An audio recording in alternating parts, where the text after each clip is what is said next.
ചലച്ചിത്രമേളയ്ക്കിടെ വളരെ നാടകീയമായ സംഭവങ്ങളാണ് അരങ്ങേറിയിരിക്കുന്നത്. ചലച്ചിത്ര അക്കാദമി ചെയർമാൻ രഞ്ജിത്തിനെതിരെ ഇപ്പോൾ ചലച്ചിത്ര അക്കാദമിയിൽ കലാപം നടക്കുകയാണ്. രഞ്ജിത്തിനെ തൽസ്ഥാനത്ത് നിന്ന് നീക്കം ചെയ്യണമെന്ന് അക്കാദമി ജനറൽ കൗൺസിൽ അംഗങ്ങൾ സർക്കാരിനോട് ആവശ്യപ്പെട്ടിരിക്കുകയാണ്. 15 അക്കാദമി ജനറൽ കൗൺസിൽ അംഗങ്ങളിൽ 9 പേരാണ് അന്താരാഷ്ട്ര ചലച്ചിത്രോത്സവം നടക്കുന്ന സമയത്ത് തന്നെ സമാന്തര യോഗം ചേർന്ന് രഞ്ജിത്തിനെ പുറത്താക്കണമെന്ന് ആവശ്യപ്പെട്ടത്. ചെയർമാനായ രഞ്ജിത്തിന്റെ തൊട്ടടുത്ത മുറിയിലാണ് സമാന്തര യോഗം ചേർന്നത്. രഞ്ജിത്തിനെ അക്കാദമി ചെയർമാൻ സ്ഥാനത്ത് ഇനി നിലനിർത്താൻ പാടില്ല എന്നുള്ളതാണ് ഇവർ ആവശ്യപ്പെടുന്നത്.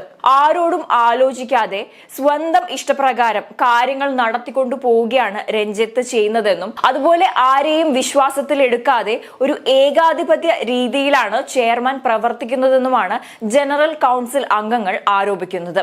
CPM ഇടതു കേന്ദ്രങ്ങളിൽ നിന്ന് തന്നെ രഞ്ജിത്തിനെതിരെ പല എതിർപ്പുകളും ഉയർന്നിരുന്നു. രഞ്ജിത്ത് കഴിഞ്ഞ ദിവസം ഒരു മാധ്യമത്തിന് നൽകിയ അഭിമുഖത്തിലെ ചില പരാമർശങ്ങൾ വിവാദമായിരുന്നു. പ്രമുഖ സംവിധായകൻ ഡോക്ടർ ബിജുവിനെതിരെ രഞ്ജിത്ത് നടത്തിയ അഭിപ്രായ പ്രകടനങ്ങൾ വിവാദം വിളിച്ചു വരുത്തുകയുണ്ടായിരുന്നു. ബിജുവിനെതിരെയുള്ള പരാമർശങ്ങൾ അടക്കം ഈ അഭിമുഖത്തിലെ ചെയർമാന്റെ പല അഭിപ്രായങ്ങളും ചർച്ചയും ഒക്കെ തന്നെ വിവാദമായിരുന്നു. ചെയർമാൻ രഞ്ജിത്തിനെ മാറ്റണമെന്ന് ആവശ്യപ്പെട്ടുകൊണ്ടുള്ള കത്ത് സാംസ്കാരിക മന്ത്രിക്കും സാംസ്കാരിക സെക്രട്ടറിക്കും അയച്ചിട്ടുമുണ്ട്. ചെയർമാൻ ഒറ്റയ്ക്ക് തീരുമാനങ്ങൾ എടുക്കുന്നു എന്നത് അടക്കമുള്ള പരാതികളാണ് അക്കാദമി അംഗങ്ങൾ രഞ്ജിത്തിനെതിരെ ഉന്നയിച്ചിരിക്കുന്നത്. കേരള രാജ്യാന്തര ചലച്ചിത്രമേളയുടെ ചരിത്രം പരിശോധിക്കുകയാണെങ്കിൽ ഇതുവരെ കണ്ടിട്ടില്ലാത്ത ചരിത്ര നടപടിയാണ് ഇത്. ചെയർമാന്റെ നിലപാടുകളെ കുറിച്ച് ഏറെ നാളുകളായി അംഗങ്ങൾക്കിടയിൽ അതൃപ്തിയുണ്ട്. അഭിമുഖത്തിലെ വിവാദത്തിന് തൊട്ടു പിന്നാലെയാണ് ഭിന്നത രൂക്ഷമായത്. സർക്കാരാണ് ഇക്കാര്യത്തിൽ അന്തിമ തീരുമാനമെടുക്കേണ്ടത്. ഡോക്ടർ ബിജുവിനെ കുറിച്ചുള്ള രഞ്ജിത്തിന്റെ പരാമർശങ്ങളിൽ സാംസ്കാരിക മന്ത്രി അതൃപ്തി രേഖപ്പെടുത്തിയിരുന്നു. ഡോക്ടർ ബിജുവുമായുള്ള തർക്കങ്ങൾ പറഞ്ഞു തീർത്തതാണെന്നും വീണ്ടും ഈ വിഷയം പരസ്യമായി ഉന്നയിച്ചത് ശരിയായില്ലെന്നുമുള്ള അഭിപ്രായമാണ് സജി ചെറിയാൻ ഉന്നയിച്ചത്. എന്നാൽ അതേസമയം ചലച്ചിത്രമേളയ്ക്കിടെ ഇത് സംബന്ധിച്ചുള്ള പ്രതികരണങ്ങൾക്ക് അക്കാദമി അംഗങ്ങൾ തയ്യാറാകുന്നില്ല.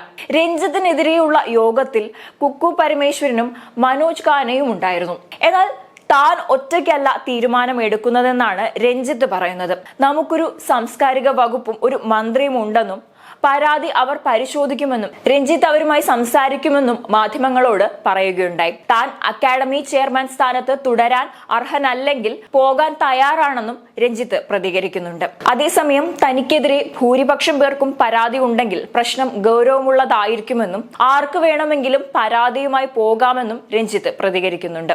മന്ത്രി ചോദിച്ചാൽ അദ്ദേഹം ഇത് പറയുമെന്നും പറഞ്ഞു. എന്തു തന്നെയായാലും രഞ്ജിത്തിന്റെ ഈ പരാമർശങ്ങൾ ഇപ്പോൾ വലിയ രീതിയിലുള്ള വിവാദം തന്നെ സൃഷ്ടിച്ചിരിക്കുകയാണ്. രഞ്ജിത്ത് പറഞ്ഞതുപോലെ ജനങ്ങളോടും സമൂഹത്തോടും സിനിമയ്ക്ക് സാമൂഹിക പ്രതിബദ്ധത ഇല്ല എന്ന് പറയാൻ സാധിക്കില്ല. കാരണം പണ്ടുകാലങ്ങളിൽ നാടകമായിരുന്നെങ്കിൽ ഈ ഒരു കാലഘട്ടത്തിൽ സിനിമയ്ക്കാണ് സമൂഹത്തിൽ ഏറ്റവും കൂടുതൽ സ്വാധീനം ചെലുത്താൻ സാധിക്കുന്നത്. അതുകൊണ്ട് തന്നെ സിനിമയെ സംബന്ധിച്ചിടത്തോളം ഒരു നല്ല സമൂഹത്തെ വാർത്തെടുക്കാനും ഒരു അഭിപ്രായ രൂപീകരണത്തിനും സിനിമയ്ക്ക് സാധിക്കുന്നുണ്ട് എന്ന് തന്നെയാണ് പറയാനുള്ളത്.